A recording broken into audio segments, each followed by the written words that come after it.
Hi again and welcome. I'm Howard Stein.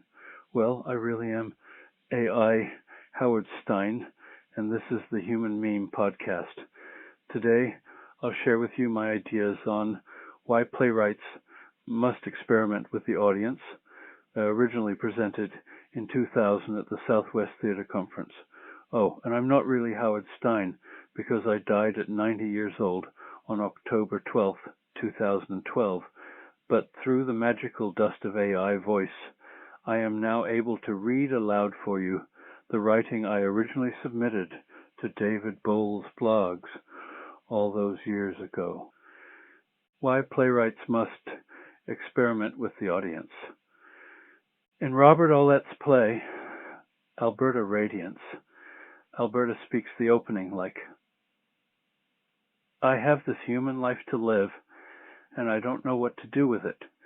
The operative word is human, as in the human condition, the human predicament, or the human comedy. When we utter such expressions, we assume the listener knows what we mean, but in my 78 years of living, I have never heard anyone explain what that human condition, predicament, comedy, or life is.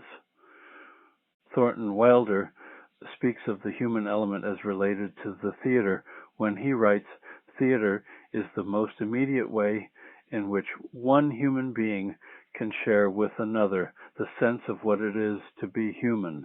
The playwright is the voice of the nation, steward of our country's humanity. Martin Esslin echoes Wilder's conviction.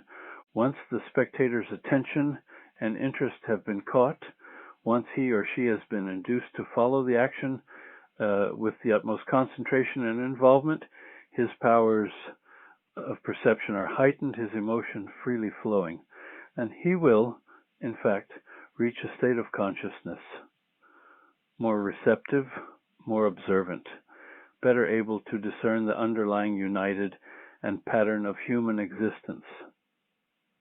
Among all artistic experiences of this kind, drama is one of the most powerful.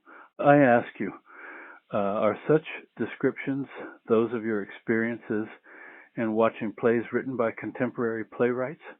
Have the playwrights considered what it means to live the human condition, the human predicament?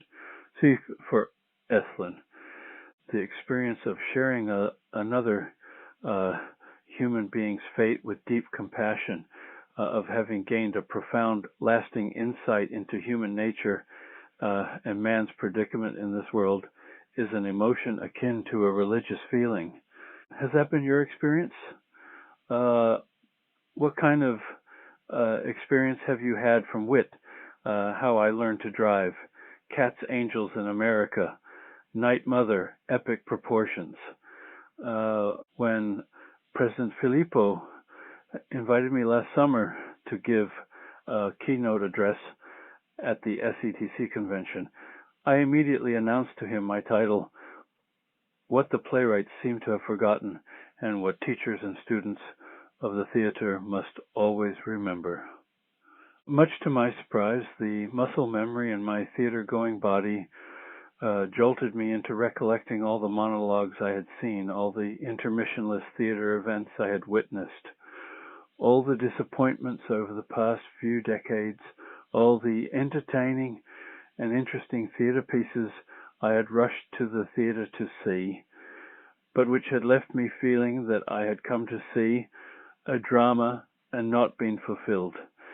And much to an even greater surprise and pleasure, I discovered Michael Feingold, chief theater critic for the Village Voice, writing just this past November an article confirming my observations and disappointments. His article is titled, People Want Plays, but the Theater's Going to Pieces. He quotes the great Italian actress Eleonora Duse, grousing about actors 90 years ago, It isn't drama they play, but pieces for the theatre. Feingold picks up Duce's lament. At their core, most recent plays aren't dramatic. Such conflict as they contain tend to be either factious or overfamiliar, with no sense of anything in it being freshly examined.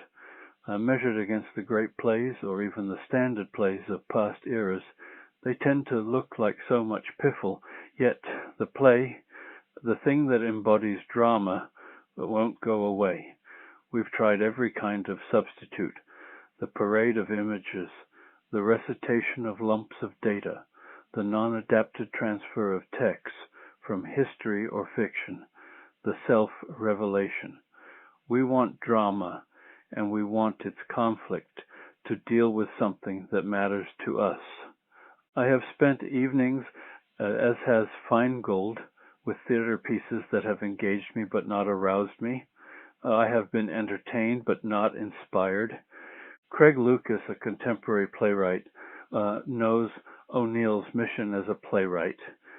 Just a few months ago, in a letter to the New York Times, he wrote, "Recently I met a powerful movie producer who had just seen O'Neill's The Iceman Cometh.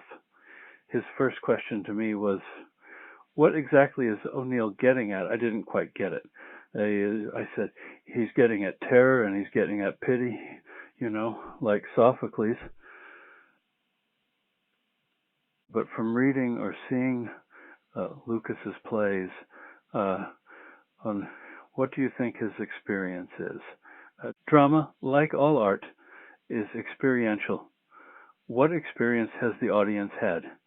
I would ask every playwright and every director to ask the same question. What experience do you want your audience to have at the conclusion of the evening? A drama is about what happens on the stage and in the audience. The people on the stage have gone through a test, and the audience has been a compassionate witness to that test, we hope. The question I pose does not exclude what you want them to think about, but it should emphasize what you want them to feel. It asks your audience to wonder, what happened to me? And try to never forget. When you experiment in the theater, you are experimenting with the audience.